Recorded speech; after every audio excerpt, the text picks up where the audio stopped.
wanted to show you my new green screen setup, and I've done this in my workshop.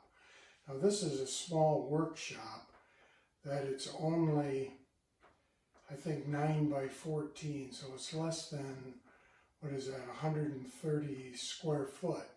So you don't have to have a big space in order to use a green screen. Now, the green screen that is behind me right now is right out of the package. I took it out of the mailbox in its package, unfolded it, and hung it on the back wall. So I didn't pay any attention to how it was creased or the wrinkles in it. I just hung it up. So we're going to see how it looks. Now, as far as lighting, I've got 3 sources of lighting in here. In my workshop, I've got 2 4-foot LED strips. Now these are bright white LEDs, and they actually work pretty good for general lighting. It's given me some lighting on my face, and it's also given me what they call a hairline light above me to sort of separate me from the background.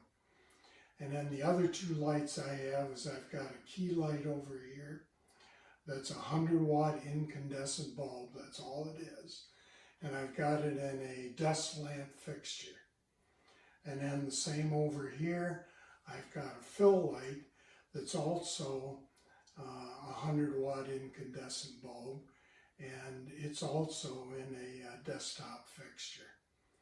Now, the only thing I did to these 2 lights is I wanted to diffuse the light, so I simply cut out a little circle of paper towel and taped it over the front of the light. That's all I did. At first I was a little concerned this was going to be a fire hazard, but it hasn't been a problem at all. But that's going to depend on the wattage of your bulb. But in my case, I've just got 100-watt incandescent bulbs.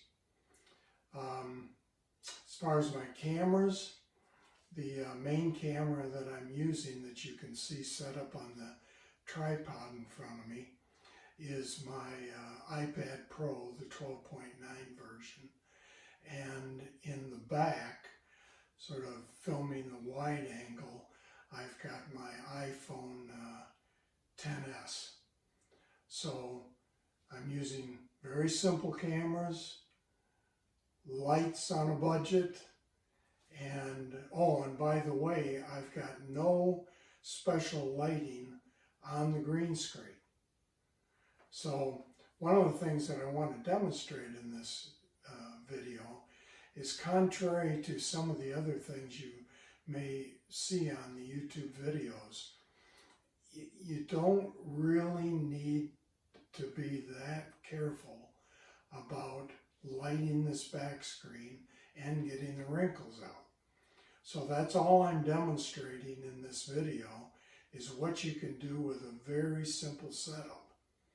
But you can imagine what this would look like if I had real studio lighting, which I plan to eventually do, but for the time being, I just want to see what I can get by with just normal lighting that I had sitting around my shop.